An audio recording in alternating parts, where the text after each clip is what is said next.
هلا وحبايبي، اليوم راح أشرح لكم شلون تقدمون على هجرة شغل أو فيزا لكندا من الموقع الرسمي خطوة بخطوة. وراح أعطيكم النصايح مهمة حتى تتجنبون النصب والاحتيال. وأنا بصفتي مو مستشارة قانونية أو اختصاصي هذا، بس من خلال معرفتي بهاي التفاصيل حابة أفيد الكل ويرب الكل يستفاد.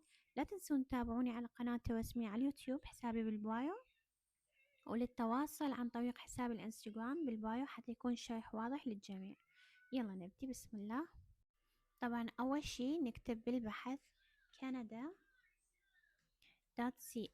هذا الحساب الرسمي لكندا وماكو حساب ثاني أو موقع ثاني. راح تطلع لكم مثل هاي الأيقونة، تختارون إنجليزي أو فرنسي. هختار إنجليزي. هنا يطلع لكم الاختيارات كلها. أول شي دائما تدخلون على الموقع الرسمي للحكومة اللي هو canada.ca، هاي لازم تنتبهون عليها. فشوفوا كل هذه التفاصيل هنا. بعدها لازم تسوون حساب أونلاين، تدخلون تسوون sign to an account، وهنا تدخلون تسوون sign للحساب.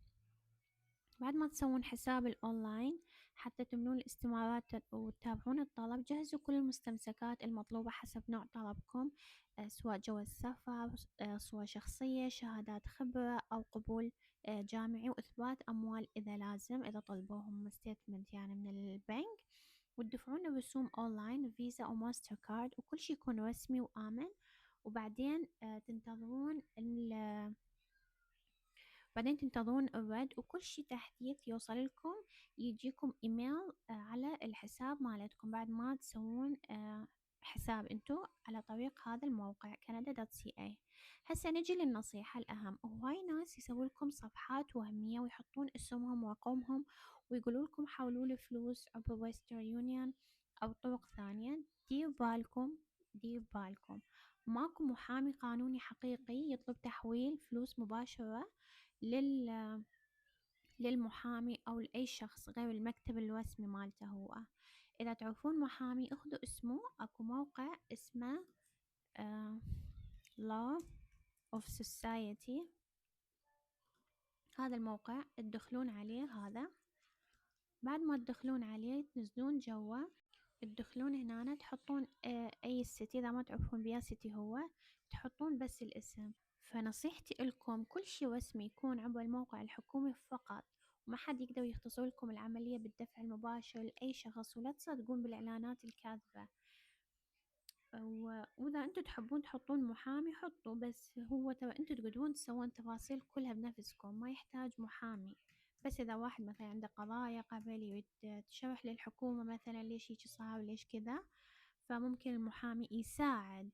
أو إذا واحد ما يعرف مثلا إنجليزي ما يعرف يقدم، فالمحامي أكيد راح يساعدك بالتفاصيل هذا والاستفسار عنك، بس إنه ما راح يسرع العملية. ما تحسبون المحامي هو راح يضمن لك القبول، هذا غلط، لأن المحامي ما يضمن الهجرة أو الفيزا. القرار كله يرجع للحكومة الكندية. باختصار كل شي رسمي يكون أونلاين أو عن طريق مكتب المحامي المرخص. لا تثقون بالإعلانات الكاذبة أو صفحات التواصل. أرجوكم.